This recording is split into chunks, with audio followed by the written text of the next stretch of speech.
Does it feel like when you're thinking about starting a business, you see all this social media stuff talking about how amazing it is, and then you start the business and then you're like, yo, this is hard? Believe me, I get it. I have been self-employed or an entrepreneur, business owner now for over 10 years, and it can be difficult at times to still find ways to be motivated in all different seasons of entrepreneurship. So today I want to give you, let's have a conversation, let's say, about ways to be motivated when you may not actually want to be motivated with running your business. Hi there, my name is Jesse. I am an event planner and HoneyBook Pro. I've been an entrepreneur now since 2010, and I have had all types of gamuts of success, ups and downs within this journey. So today I just wanted to share some tips that have helped me with staying motivated through it all. I want to give a caveat. Relying solely on motivation as an entrepreneur may not get you as far as what you will hope, because there are going to be times when you just don't feel like doing it and you still have to do it because it's your business, and how you show up or decide not to show up, it has some type of impact. But ultimately, we want to be feeling good, feeling like, you know what, I can take on the world. So I want you to have some tools that have helped me with fighting through those seasons where things seem a little bit more difficult to stay motivated. For years, I used to hear, you want a why that's going to make you cry. I was like, I don't know what that means. Well, I understood logically what that meant, but I just didn't have anything that really motivated me to the point that I was just wanting to go after it.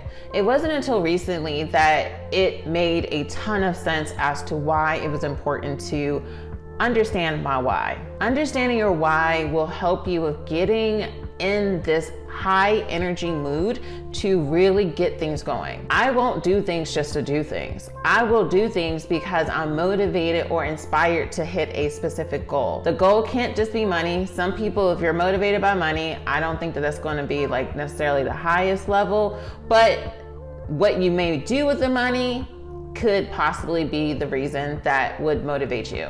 So one of the things that I would recommend is, like, once you figure out what your why is and why you're doing it, drill in more. They call it questioning like 5 times, like, why is this important? So I want to make more money. Why? Then you answer that, why? So you do 5 whys to really dig in deeper as to why that actually matters. Because once you can really get clear about why you're doing something, then it really does get you excited to see what it will feel like to be the person to actually accomplish that goal. And here's a little bonus. You don't want it to only be for your business, because your business is only one part of your life, and you still want to have something that's motivating you in your personal life as well. So just don't only focus on your business, because you don't want it to be that you hit all these goals and now you're 60 years old and you're like, well, I don't have anyone to share it with, or your family don't like you because you've ignored them over all these years, blah, blah, blah, whatever. So make a goal that's not, or have motivation that's not only for your business, but also for your personal life. Another tip is creating a positive mindset. And that might seem easier said than done. One of the things that is so important for you throughout your journey is to continuously work on your mindset. This can be through reading books. I do have some of my favorite books on a video that I just released a couple of weeks ago, so check that out. I love watching YouTube videos that have great content, or podcasts. And you know, if you need therapy, I'm a big proponent for therapy. I go to therapy myself, but mindset is going to be something super important to understand throughout the process. So you can cultivate a positive mindset through what you're taking in and absorbing on a daily basis. I was recently given a task through my therapist to think about what would it look like in 20 years by showing up the way that I desire to show up to impact the people that I would want to impact. And like, taking on the emotion of what it would feel like to see that happen. Visualization is a great way to hone in to connecting to what you're actually up to in this world, not the negative thoughts or the self-doubt that may be there. And it doesn't hurt to surround yourself with some positive people. If you do not have a circle of friends or people that are constantly going to either support you, keep you accountable, I would recommend start going to networking events, putting yourself in positions to meet some new people so that you're able to put up healthy boundaries with those that you may be dealing with right now so that you can actually start allowing some more positive individuals to be around you. In the past, I have spoken about setting goals and specifically creating SMART goals. That plays a big part in finding motivation, because I am the type of person that if I feel overwhelmed and not knowing where I'm going, what I'm doing, and I have set this big crazy goal, but I'm not quite sure how I'm going to go about it, I am going to find myself taking a nap and not really doing anything towards hitting that goal. This is why creating SMART goals are extremely important, so that you can have something that's measurable that you can get into action to go after. If this is the first time you're hearing about a SMART goal, it means that it's specific, measurable, achievable, relevant, and timely. You want to make sure that it has all of those parts to it so that you're able to really see how you're progressing forward. The best way to tackle your big goals is by creating bite-sized SMART goals so that you're moving the pendulum forward. Manageable tasks are a lot easier to go after when you can take little steps forward to hitting your big goals. And most importantly, you want to take time to celebrate your progress. Stop always thinking about what you haven't done. Take time to acknowledge what you have.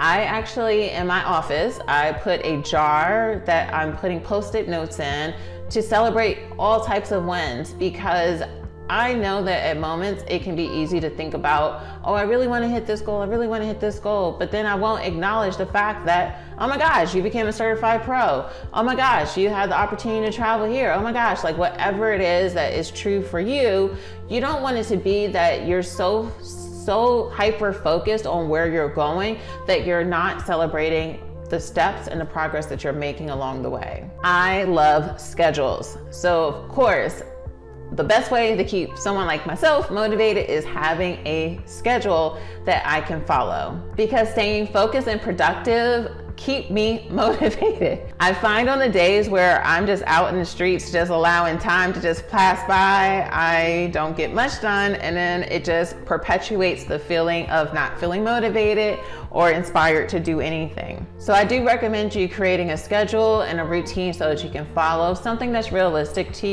for you at the space that you're in right now.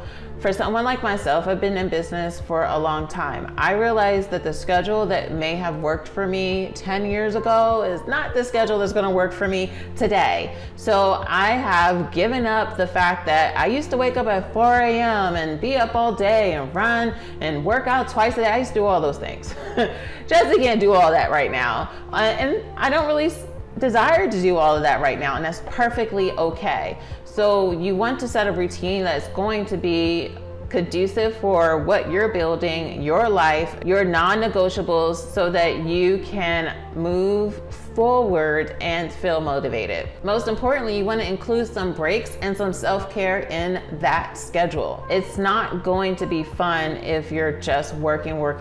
I do understand the first couple of years within your business, it does require for you to quote unquote grind and put a lot of effort, but it doesn't do you, your clients, or the future of your business any justice if you allow yourself to get to the position of burning out. About 7 years ago, I had a major breakthrough when it came to how I viewed obstacles and challenges within my business. When I would practice running away from conflict or adversity, I would find myself not being as motivated within my business and easily defeated. Once I shifted how I attacked those obstacles, I started to see them not as failures, but opportunities to learn, which helped me with growing my business to be a bigger entity and improve its quality of services. So if that resonates with you, I do recommend looking at how do I view obstacles and challenges? What am I making it say about me? And how is this impacting the growth of my business? This is why having coaches or doing seminars or workshops that are personal development focused, they can truly help you of understanding how to have yourself surrounded with mentors and people that can help with shifting your perspective about challenges and adversity in your business. There's not one business that did not have a challenge. All businesses experience challenges in some form or fashion. And the thing is that I'd rather figure those challenges out when I'm only making, well, I'm sorry, I should not say only, but when you're making $100,000, those challenges you want to learn, because you don't want to learn those challenges when you're making $300,000 or $500,000 or $1 million.